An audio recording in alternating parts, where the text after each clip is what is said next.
एक 4.5 वर्षाचा संघर्ष करून एक मुलगा MBBS डॉक्टर बनतो आणि सरकार एक होमिओपॅथी डॉक्टरांना 1-1.5 वर्षाचा कोर्स करून त्यांना MBBS रजिस्ट्रेशन देऊ इच्छितो, हे कुठेच योग्य आम्हाला वाटत नाही. कुठेतरी हा रुग्णांशी त्यांच्या जीवाशी खेळलेला धोका आहे. कुठेतरी त्याच्यात एक पेशंट केअर हॅम्पर होणार, हे आम्हाला कुठेच मान्य नाही. म्हणून आम्ही हा संप पुकारलेला आहे. आमची हीच मागणी आहे की सरकारने हा घेतलेला निर्णय मागे घ्यावा. तुमच्या एक दिवसाचा संप आहे, काय काय चालू राहणार, काय काय 1 दिवसाचा आम्ही संप पुकारला आहे, ज्याच्यामध्ये आम्ही फक्त इमर्जन्सी सर्व्हिसेस सुरू ठेवले आहेत. जे काही आपत्कालीन विभाग आहेत किंवा जे गरोदर स्त्री आहेत ज्याच्यासाठीची आमची इमर्जन्सी सर्व्हिस आहे ती पूर्णपणे उपलब्ध आहे.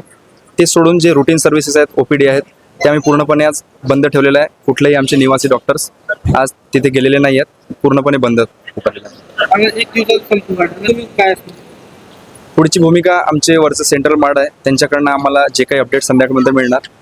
सध्या असं ठरवलेलं आहे की 1 दिवसाचा आम्ही संप पुकारलेला आहे. जर सरकार एका दिवसाच्या संपावर जर आमच्या मागण्या पूर्ण करणार नसेल किंवा सरकारने घेतलेला निर्णय सरकार मागे घेत नसेल तर आम्ही हा संप पुढे ढकलणार.